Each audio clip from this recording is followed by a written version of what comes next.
Satisfação mais uma vez, meus queridos alunos, em continuação aí aos nossos vídeos de resolução de questões para o exame preparatório aí para o Exame Nacional da OAB, em continuação do nosso tema de estudo penal e processo penal. Eu trouxe hoje para os senhores mais uma questão aí que traz uma certa importância para o estudo do candidato, e aí vai aquela dica que a gente sempre passa para vocês. Então esse tema é um tema imprescindível para o candidato que está estudando tanto para a primeira fase como também em específico aí quem vai fazer penal e processo penal para a segunda fase. É imprescindível que estude este tema. E o tema escolhido para hoje dentro do título 2 do Código Processo Penal, nós temos lá dos recursos, a teoria geral dos recursos. E mais especificamente, lá no capítulo 6 do título 2 do Código Processo Penal, nós temos no artigo 621 a previsão lá da chamada revisão criminal. Então a gente vai trabalhar hoje com vocês uma questão já cobrada para a OAB, mas aí que tem uma certa importância aí para a gente rememorar aí os conceitos, as hipóteses de cabimento, qual é o prazo para apresentar esse meio de impugnação voluntária e também alguns pontos aí, umas dicas importantes em relação aí à revisão criminal. Então, como nos outros vídeos, a gente vai trabalhar a questão, vai resolver a questão e depois faremos alguns breves comentários aí e sempre dando aquelas dicas de estudo para vocês. Então vamos à questão. A questão que eu escolhi é uma questão de 2019 da FGV, do exame 29º. E lá nesse exame, no 29º, foi proposto uma questão, direito processual penal, revisão criminal, e a própria FGV trouxe lá no caput da questão, meio autônomo de impugnação. Isso já dá uma dica muito grande para a gente, no sentido de que qual que é o entendimento da FGV em relação a este recurso, entre aspas, chamado recurso de revisão criminal. Bom, o entendimento da FGV é de que, na verdade, a natureza jurídica da revisão criminal, muito embora ela esteja prevista lá no Código Processo Penal como recurso no capítulo 6 do título 2, revisão criminal, a natureza jurídica é de um meio de impugnação voluntária. Então não tem natureza jurídica de recurso, mas sim de um meio de impugnação voluntária. Pois bem, superado essa breve consideração, então passemos aí a análise da própria questão. Então vamos à questão. Abre aspas. Vanessa, ela foi condenada pela prática de um crime de furto qualificado pela primeira vara criminal de Curitiba, em razão do suposto abuso de confiança que decorreria da relação entre a vítima e Vanessa. Primeira consideração, em relação a essa informação trazida na própria questão. Então, ela, como sempre, a OAB traz um fato e situa esse fato processualmente. Qual é o fato que a OAB nos trouxe para análise? Bom, Vanessa, ela foi condenada, já houve a condenação. Então, houve a condenação. Qual crime? Furto qualificado. Qual que é a circunstância judicial que fez com que esse furto se tornasse qualificado? A própria questão nos trouxe, ora, abuso de confiança que decorreria da relação entre a vítima e Vanessa.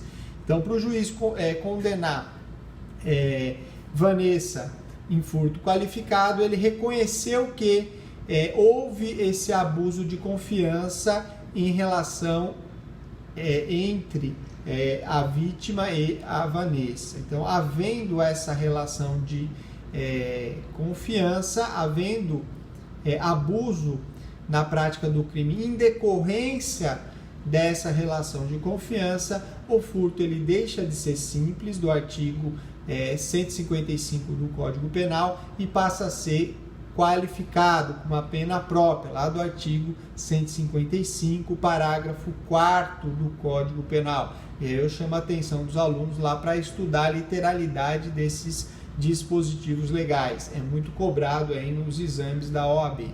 Então, pois bem, a situação fática é essa. E também ela já nos trouxe o momento processual. Um primeiro momento processual. Qual é o momento que a OAB nos revelou? Ora, já houve a condenação. Então, houve o inquérito, houve o encerramento do inquérito, houve o recebimento, houve o encaminhamento dos autos para o Ministério Público, que ofereceu denúncia, houve o recebimento da denúncia, houve toda a instrução processual, audiência de instrução e julgamento, alegações finais, sentença e houve a condenação. E a gente vai para uma segunda parte da questão para tentar entender processualmente qual a fase que o processo se encontra e o que a OAB quer do candidato. Na situação fática, nós acabamos de identificar.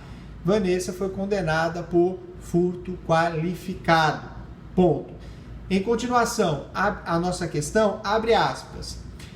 Como as partes não interpuseram recurso, essa sentença de primeiro grau transitou em julgado. Então, o problema já nos trouxe mais uma informação relevante do ponto de vista processual. Houve o trânsito em julgado. E aí está a dica. Ocorreu o trânsito em julgado porque as partes deixaram se passar em habeas o prazo para o recurso originário ou recurso ordinário, cabível da sentença de primeira instância, ou seja, o recurso de apelação. Então, as partes, tanto a acusação como a defesa, deixou transcorrer em habeas e, portanto, qual o efeito do transcurso do prazo em habeas para recorrer? É o efeito do trânsito em julgado. Então, tem como consequência o transcurso do prazo recursal, a ocorrência do trânsito em julgado. É o efeito da preclusão temporal. Então, a parte deixa de recorrer no prazo previsto em lei, ocorre o quê? Ocorre um instituto chamado da preclusão temporal. Como consequência e efeito, ocorre o chamado trânsito em julgado da sentença, nosso caso, penal condenatória. Pois bem, então, as partes não interpuseram recurso e a sentença de primeiro grau transitou em julgado. E a questão finaliza. Apesar de existirem provas da subtração de coisa alheia móvel, então há provas nos autos do furto, a vítima não foi ouvida por ocasião da instrução por não ter sido localizada. Então a vítima que mantinha essa relação de confiança com Vanessa não foi ouvida na instrução. Isso é muito relevante e a gente vai ver logo mais por que é relevante a gente fazer essa distinção. A vítima não ser ouvida no momento da instrução processual quando ela tem uma relação de confiança com o autor da conduta do crime de furto. Então, isso é muito importante para a gente identificar a aplicabilidade ou não da qualificadora do parágrafo 4º do artigo 155. Então, vejam, o fato da amiga, da vítima, ser amiga de Vanessa, ou mesmo de Vanessa ter se utilizado da confiança que tinha com a pessoa da vítima para praticar o crime de furto, faz com que a pena deixe de ser a pena do artigo 155 caput e passe a ser a do 155 parágrafo 4º, que tem uma pena bem maior, de 2 a 8 anos de reclusão, quando a pena do furto simples é de 1 a 4 anos de reclusão. Então, bem diferente a pena. Por isso, a importância da gente analisar qual é a relevância da vítima que mantém uma relação de confiança com o autor da conduta não ser ouvida na instrução. Então, aí está a importância da gente analisar esse ponto.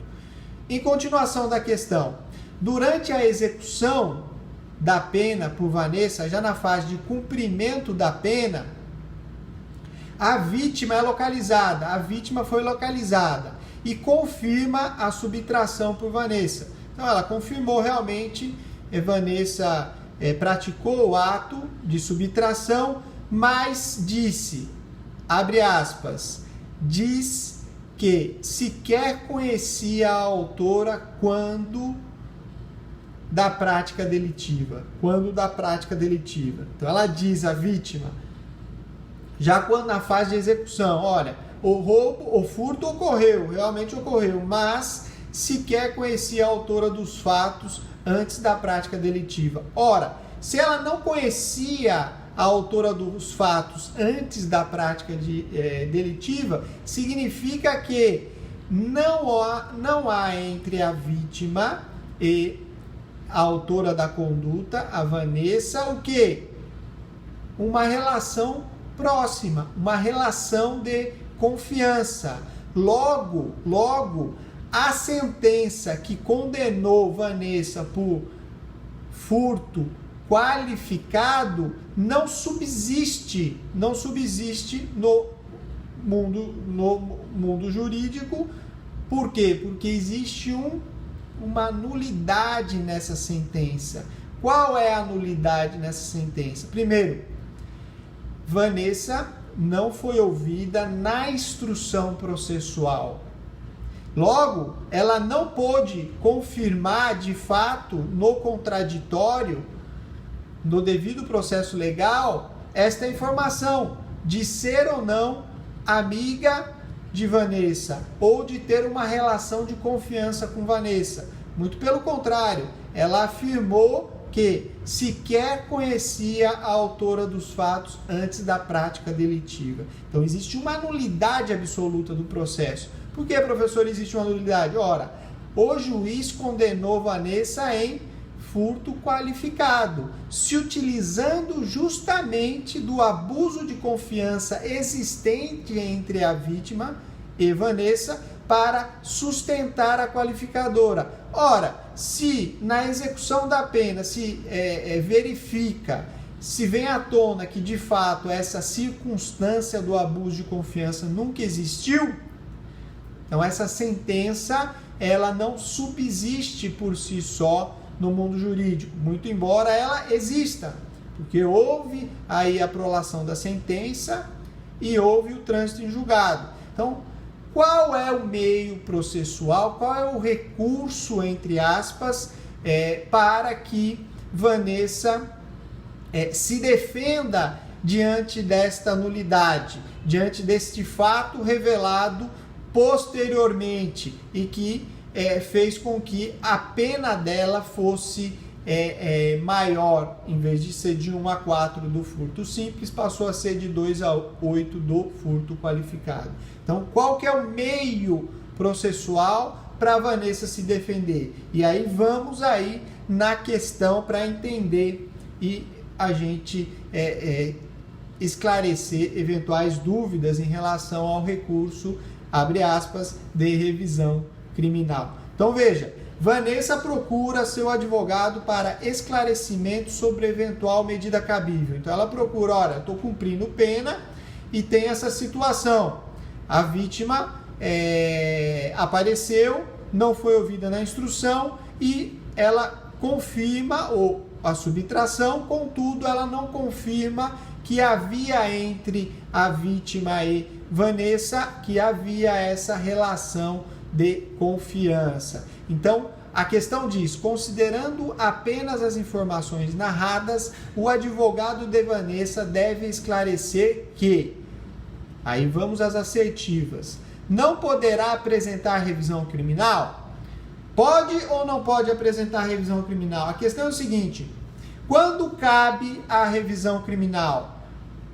Lembrem vocês, ocorrendo o trânsito em julgado e não sendo possível a interposição de qualquer outro meio de defesa, será possível e viável a revisão criminal. E aí, logo daqui a pouquinho, a gente vai estudar as hipóteses de cabimento da revisão criminal. Então, essa questão, muito embora ela tenha sido cobrada na primeira fase, ela tem uma importância para o exame da OAB muito grande, porque ela pode ser cobrada também na segunda fase, e com essas mesmas características aí, só trocando o nome das partes. Então, muita atenção a este ponto, muito importante aí a revisão criminal para o estudo da OAB. Voltamos então à nossa questão. Não poderá apresentar a revisão criminal? Poderá sim, por quê? Porque há previsão expressa no Código de Processo Penal, estabelecendo aí a hipótese de cabimento da revisão criminal. Daqui a pouquinho a gente analisa os artigos de lei. Então, há sim a possibilidade. Então, a letra A nós já descartaríamos. Mas vamos à segunda parte da letra A para tentar aí tirar e abstrair maiores informações da questão. A segunda parte da questão diz o seguinte, tendo em vista que a pena já está sendo executada, mas poderá ser buscada reparação civil. Aí a questão misturou. Veja, o fato dela poder buscar a reparação civil não impede que ela entre com o recurso cabível de revisão criminal. Então, tendo em vista que a pena já está sendo executada, não é um impedimento para que ela entre com a revisão criminal. Então, a pena está sendo executada, ela pode entrar com a revisão criminal sem problema nenhum. Observação, buscar a reparação civil. Um dos objetivos da revisão criminal, além da anulação da sentença, uma eventual desclassificação, uma eventual declaração de nulidade da sentença, a parte pode buscar a reparação cível, já na própria ação autônoma de impugnação de revisão criminal. Então, na própria revisão criminal, a parte já pode pedir aí um valor mínimo de indenização. Isso a gente é uma possibilidade prevista aí já na ação autônoma de impugnação chamada revisão criminal. Então, reparação cível. Então, além da anulação da sentença, pede-se a reparação cível. Então, a letra A está completamente equivocada. Letra B. Caberá apresentar a revisão criminal? Joia, cabe. Por quê? Hipótese de cabimento da revisão criminal. Existe um fato novo, desconhecido até então, que é capaz de alterar o quê? De alterar a capitulação do tipo penal. Ou seja, a classificação do tipo penal, ele deixa de ser roubo qualificado, com pena de 2 a 4, e passa a ser de roubo simples.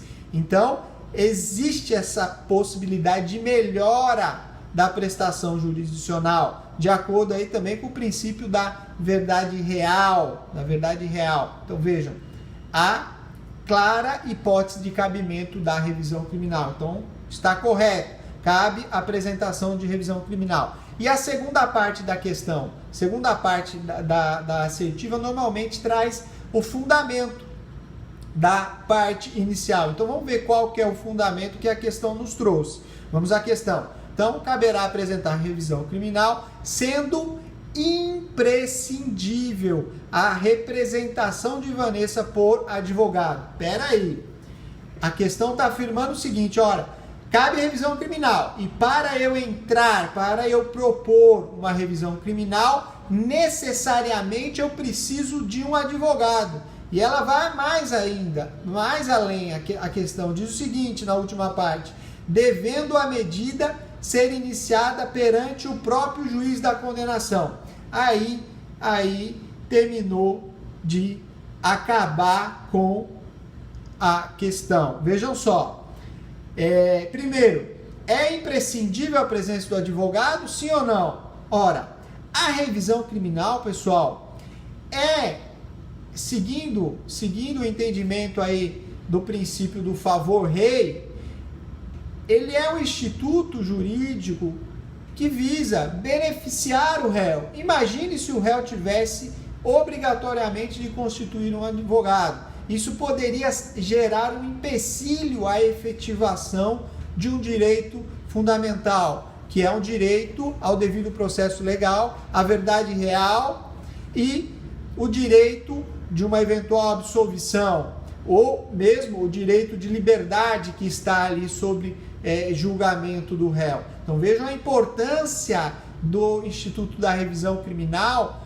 para os direitos e liberdades do réu. Então vejam que vincular a revisão criminal à necessidade de um advogado previamente constituído pode gerar um empecilho. E aí a dica que eu dou para os senhores, mais uma exceção ao chamado ao princípio do jus postulandi. Então vejam só, a parte por si só pode aí apresentar a revisão criminal. Uma exceção, portanto, é a capacidade postulatória, ao princípio da capacidade postulatória. Vejam que qualquer pessoa se faz representar em juízo através dos seus procuradores, dos seus advogados. Contudo, há exceções. Quais exceções? No âmbito criminal, nós podemos aí basicamente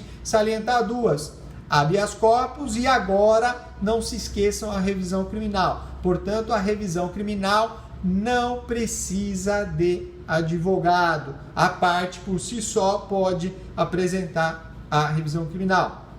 Muito embora seja recomendável, seja de bom grado que se faça representar por advogado, que é a pessoa qualificada aí para pleitear e já a pessoa acostumada a litigar, a demandar em juízo. Então, é muito indicado que a parte se faça, assim, na prática, se representar por advogado. Agora, não é uma condição sine qua non, não é uma condição, portanto, obrigatória.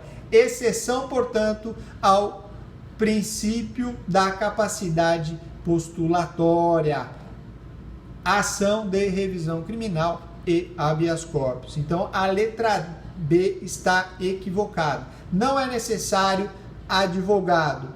E a última parte diz o seguinte: devendo a medida ser iniciada perante o próprio juiz. Não. Próprio juiz da condenação? Aí sim, não. A última parte está correta. Então, a primeira parte da questão está certa, a segunda parte do advogado está errada e a última parte está correta, porque realmente você deve propor a revisão criminal ao juiz que efetivamente condenou em última instância. Então, se a última instância foi o juiz natural, é ali que você deve propor a revisão criminal. Se for o Tribunal de Justiça, no Tribunal de Justiça. Se for a última instância, o STJ, o STJ. Se for o STF, o STF. E assim sucessivamente. Então, a interposição do recurso de revisão criminal, abre aspas, ação autônoma de impugnação, deve sim ser proposta perante o juiz da condenação em último grau. Faltou só esse detalhezinho aí, em último grau. Portanto, a letra B está equivocado. E para a gente finalizar, pessoal, esses comentários, são muitos assuntos que a gente pode falar em revisão criminal. Então a gente poderia estender esse vídeo para vários outros vídeos, mas aí nós perderíamos o objetivo dessas dicas. Então vamos aí à questão para tentar eliminar o maior número aí de dúvidas. A letra C, não poderá apresentar revisão criminal? Nós já vimos que está equivocado. É hipótese de cabimento e acabou. É possível a propositura da ação autônoma de revisão criminal. Em favor do cliente, tendo em vista que a nova prova não é apta a justificar a absolvição de Vanessa? Muito pelo contrário. A nova prova é apta, sim, para absolver Vanessa do crime de furto qualificado, que tem pena própria, ainda que ocorra desclassificação pelo próprio tribunal para o furto simples. Então, assim, prova suficiente para que ocorra essa desclassificação. Então a letra C está equivocada. E para a gente finalizar, a letra D, caberá apresentação de revisão criminal, podendo Vanessa apresentar a ação autônoma independentemente de estar assistida por advogado? Ótimo, tudo aquilo que nós falamos. Ou por procurador legalmente habilitado. Perfeito, então a letra D está correta. Meus queridos alunos, várias observações poderíamos fazer aí em relação à revisão criminal. Só para a gente chamar a atenção dos senhores. A revisão criminal, recapitulando, pode ser pedida pelo próprio réu, artigo 623, ou por procurador legalmente habilitado. E no caso de morte do réu, pelo CAD, cônjuge, ascendente, descendente ou irmão. Então, morreu o réu,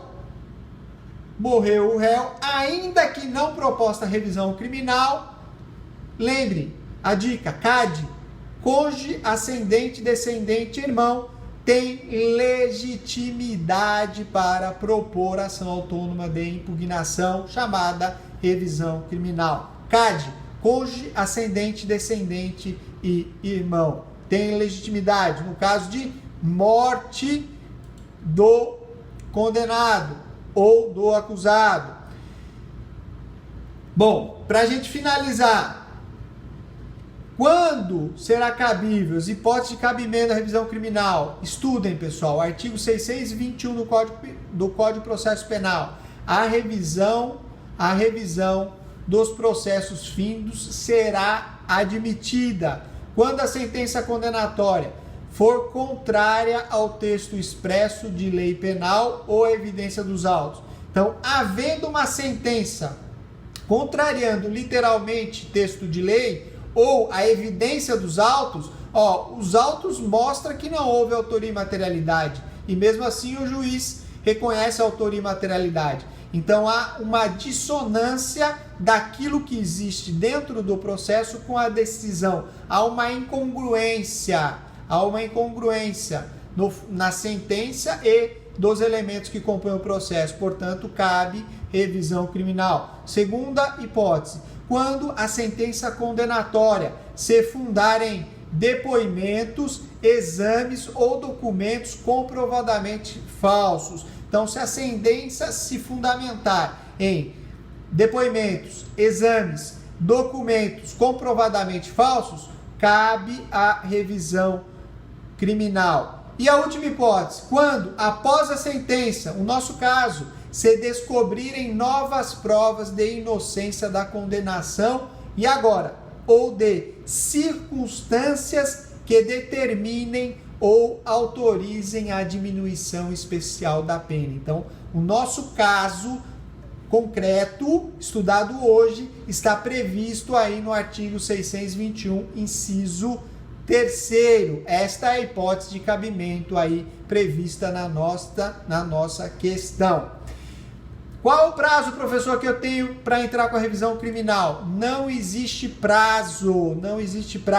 Artigo 622 do Código de Processo Penal. A revisão poderá ser requerida em qualquer tempo. antes da extinção da pena ou do cumprimento da pena, ou mesmo após o cumprimento da pena. Então o réu cumpriu toda a pena, entrou em liberdade, porque pena cumprida é pena extinta, e depois entra com a revisão criminal para anular toda a sentença, ter o reconhecimento do erro judiciário e obter a indenização pecuniária. Meus queridos, estudem revisão criminal, um assunto muito cobrado aí no exame da OAB. Leiam e memorizem o capítulo 6 do título 2 do Código de Processo Penal. Artigos, são 10 artigos, 621 a 631 do Código de Processo Penal. Garanto que os senhores terão aí êxito na solução desses questionamentos. Forte abraço, até o próximo vídeo aí com as nossas dicas para o Exame Nacional da OAB, primeira e segunda fase. Forte abraço, meus queridos.